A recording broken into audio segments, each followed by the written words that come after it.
Mr. Speaker, I rise today to bring this chamber's attention to the wildfires that have devastated our country this year, consuming nearly 7.7 million acres across 12 states.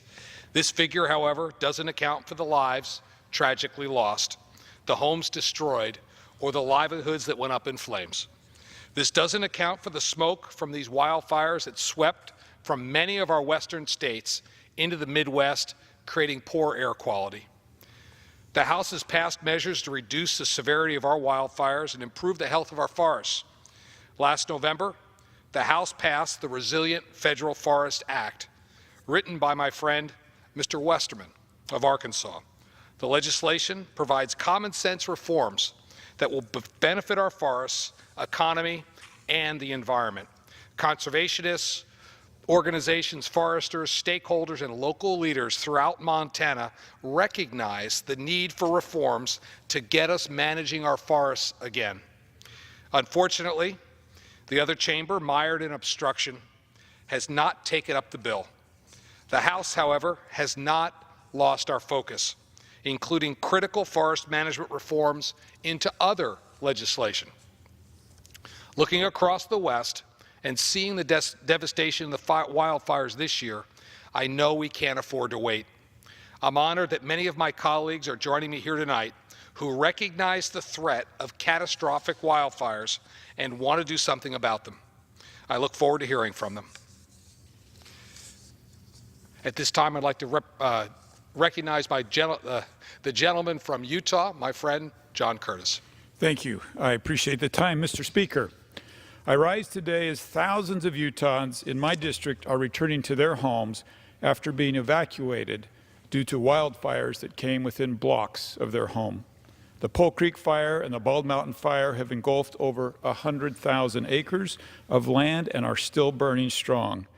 It's a testament to our brave firefighters, an incredible community of volunteers, that not a single life has been lost and property has been protected. Although this fire season has been one of the worst our state has ever seen, it has brought out the best in Utah. During the height of the Pole Creek and Bald Mountain fires, the Red Cross was overwhelmed.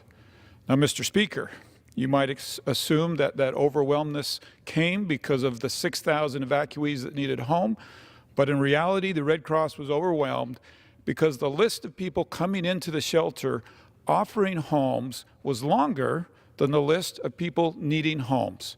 The Red Cross had to close shop. As a matter of fact, Mr. Speaker, I visited the Red Cross shelter and found a sign on the door that said, "Please, no more donations." They had too many donations from Utahns. This is not the first time the Red Cross has had to close shop early. The people of Utah go out of their way to help others.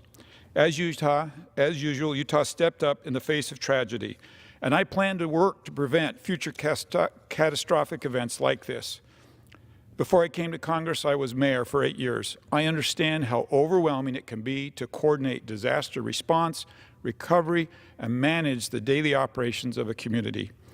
In my district, many small towns and cities are overcome with challenges as they work out confusing jurisdictional responsibilities of the state and federal government, on top of actively rebuilding and preparing for the aftermath of the wildfires.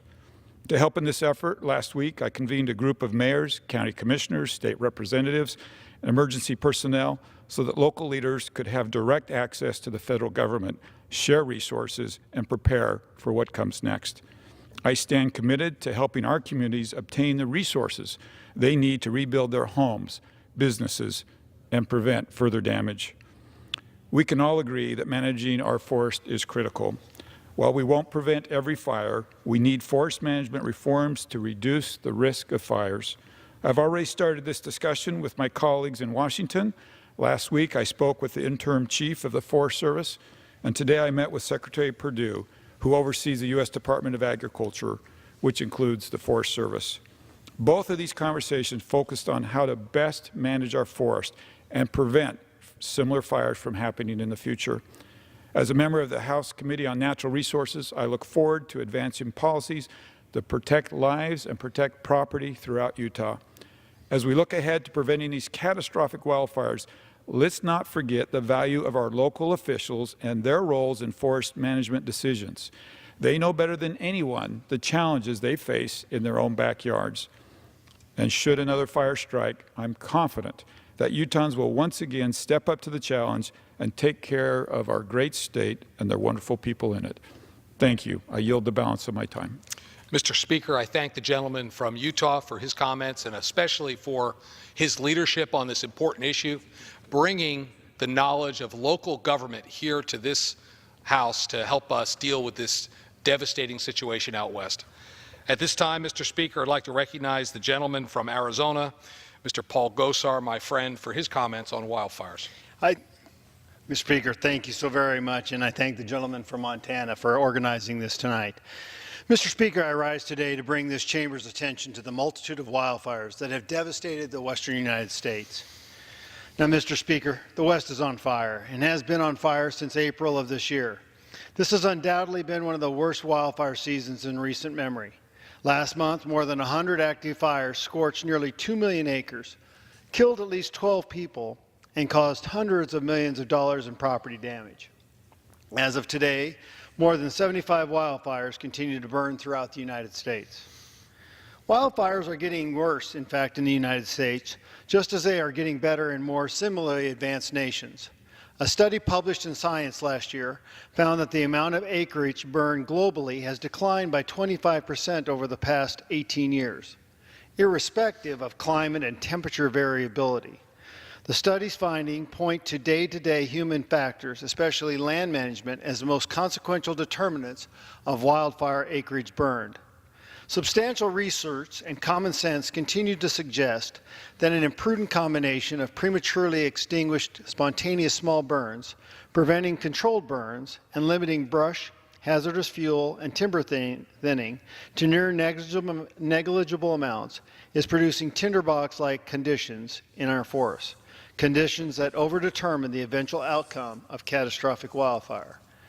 Our misguided land management assumptions, practices, and policies have ended up as a highly significant factor in ensuring our country's experience of wildfires is worse than that of similarly situated peers.